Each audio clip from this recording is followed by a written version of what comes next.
क्या आप अपने मैथ्स के एग्जाम में स्पीड बढ़ाना चाहते हैं? नमस्ते, फास्ट फेस्ट में आपका स्वागत है। आज हम गणित की जादुई ट्रिक सीखेंगे, तो चलिए शुरू करते हैं।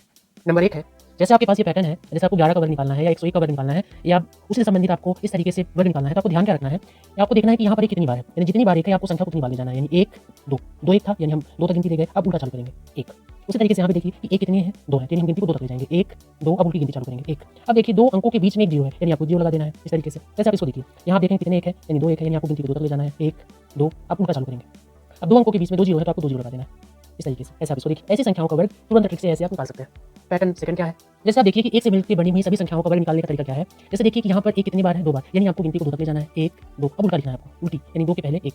जैसे आप देखिए कि 1 जो है कितनी बार है, यानी 3 तक, यानी हम गिनती को 3 तक ले जाएंगे, 1, 2, 3, अब उल्टी गिनती चालू करेंगे, यानी 2, 1 कितनी बार है, यानी 5 बार है, यानी 5 तक ले जाना है, 1, 2, 3, 4, 5, अब उल्टी गिनती चालू करना है, यानी 4, 3, 2, 1। इस तरीके से 1 से बनी हुई संख्याओं का वर्ग आप तुरंत निकाल सकते हैं इस ट्रिक से। अब जैसे आपको किसी संख्या का 11 से गुणा करना है, तो आप बिना गुणा किए हुए तुरंत 11 से आप गुणा कर सकते हैं। कैसे? जैसे आपको 235 का गुणा 11 से करना है, तो आपको करना क्या है कि आपको दाहिने साइड में जो पहला अंक लिखा है उसको आपको वैसे ही उतार देना है। अब जब आप दाएं साइड से दूसरा अंक लिखेंगे तो आपको पीछे वाला अंक जोड़ते चलना है, यानी 3 है तो 3 के पहले वाला अंक 5, यानी 3 में 5 जोड़ेंगे 8। जब हम अगले अंक पे आएंगे तो उसके पीछे वाला अंक जोड़ेंगे, यानी 2 में हम 3 जोड़ेंगे, 2 में 3 जोड़ेंगे 5। अब अंत में जो संख्या बची है उसको वैसे फिर से उतार देना है, यानी 235 का 11 से गुणा करने पर 2585 आएगा।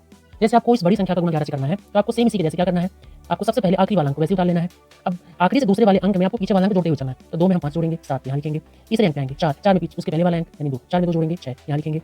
अब हम 6 में 4 जोड़ेंगे 10, तो आपको 10 पूरा नहीं लिखना, केवल 0 लिखना है, एक हासिल बचा हुआ है। अब 8 में आप 6 जोड़ेंगे 14 और एक हासिल था यानी 15, तो 15 का 5 लिखेंगे हासिल एक। अब आखिरी वाला अंक आपको उतारना है लेकिन एक हासिल बचा हुआ है, तो आप यहाँ पे 9 लिखेंगे।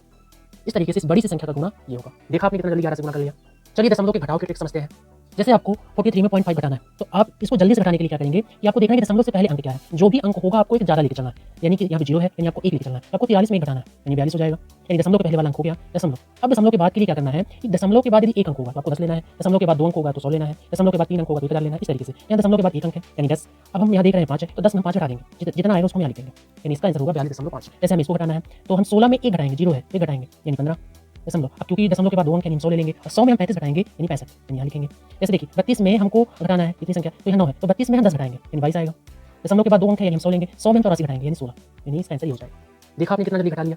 अगली चीज़ क्या ध्यान रखनी है रेखा कोष्ठक के लिए। जैसे आपको इसको हल करना है, अब आप कहेंगे दोनों तो एक ही चीज़ है, नहीं दोनों अलग अलग चीज़ है। आपको इसको हल करते समय रेखा देखनी है कि रेखा कहाँ तक है, यानी रेखा यहाँ पे 15 और 5 में यानी यहाँ तक है, तो हम केवल इतनी चीज़ों को ध्यान देंगे। यहाँ पे 15 है यानी हम माइनस को नहीं ध्यान देंगे क्योंकि रेखा कोष्ठक के बाहर है, यानी 15 + 5 यानी 20 हो जाएगा। अब आप चिन्ह लगा देंगे ऐसे। जैसे ये देखिए अब यहाँ पे ये कोष्ठक माइनस के साथ यानी पूरे में है, यानी हमें पूरे में ध्यान देना है। ये माइनस का 15 प्लस का 5 यानी संख्या घट जाएगी, 15 में 5 घटाएंगे 10 और बड़ी संख्या चिन्ह लग जाएगी, यानी इस तरह से। मैं आशा करूँगा कि आपको ये सभी ट्रिक एकदम अच्छे से समझ आई होंगी। नेस्टेड स्क्वायर रूट्स सीखने के लिए नीचे लिंक पर क्लिक करें। राधे राधे।